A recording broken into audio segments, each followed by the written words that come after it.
du pasteur Marcelo Tounasi. Alors, généralement, on prie, c'est ce que le Seigneur m'a dit.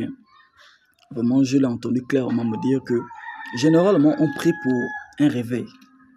Et beaucoup de personnes pensent que le réveil vient lorsqu'il y a la puissance, lorsqu'il y a des miracles, lorsqu'il y a des prophéties, lorsqu'il y a beaucoup de choses qui se font par exubération. Mais Dieu m'a dit, cette femme, sans le savoir, mais beaucoup de personnes ne le remarquent même pas, cette femme, sans le savoir, a activé un réveil dans le monde entier, pas seulement au Congo, dans le monde entier. Mais regardez un peu un réveil qu'elle active. Un réveil sans miracle.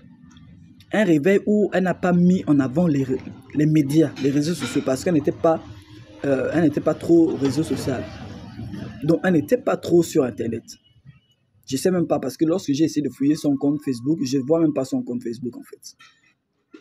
Donc, elle a activé un réveil en étant une épouse cachée, discrète.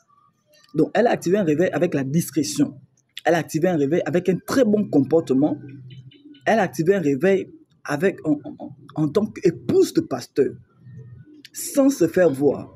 Quel réveil qu'on active de telle manière où tout le monde entier est touché. Tout le monde, c'est-à-dire que même si tu ne la connaissais pas, rien qu'entendre son histoire, tu pleures. Et la chose qui me choque encore dans tout cela, généralement lorsque les personnalités publiques meurent, il y a ce qu'on appelle des archives. Des archives négatives qu'on reprend pour dire telle personne sortait avec telle personne en cachette, telle personne sortait avec telle personne en cachette. Mais elle est blanchie. C'est-à-dire qu'il n'y a rien qu'on peut dire de mal en elle. Ça, c'est un réveil. Ça, c'est un réveil qui vient de Dieu. Un véritable réveil.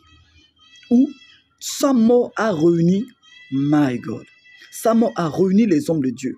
Sa mort a fait tomber l'orgueil de plusieurs personnes. Sa mort a remis la compréhension là où deux personnes pensaient que tel homme de Dieu ne s'entendait pas, tel homme de Dieu ne s'entendait pas. La mort, c'est-à-dire que la mort de cette femme a été un réveil. Oh, Seigneur Jésus, un réveil. Et vraiment, j'aimerais attirer l'attention de tout le monde. Tout le monde, il faudrait que cette femme soit inscrite dans la liste des réveils. Des femmes qui ont activé le réveil. Ça, c'est une Catherine Kuhlman qui est décédée là.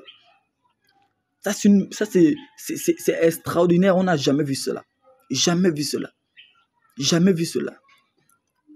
Vraiment que cela nous enseigne et que vraiment cela nous donne la force de continuer. Savoir que nous tous, nous pouvons mourir, mais quel est l'impact? Je parle de l'impact positif que nous allons laisser sur la terre. Que Dieu vous bénisse abondamment. Vraiment, soutenons davantage le pasteur Marcelo et la compassion. Et je crois que Dieu est en train d'écrire une histoire au niveau du Gabon, au niveau du Congo, au niveau du monde entier. Shalom à vous.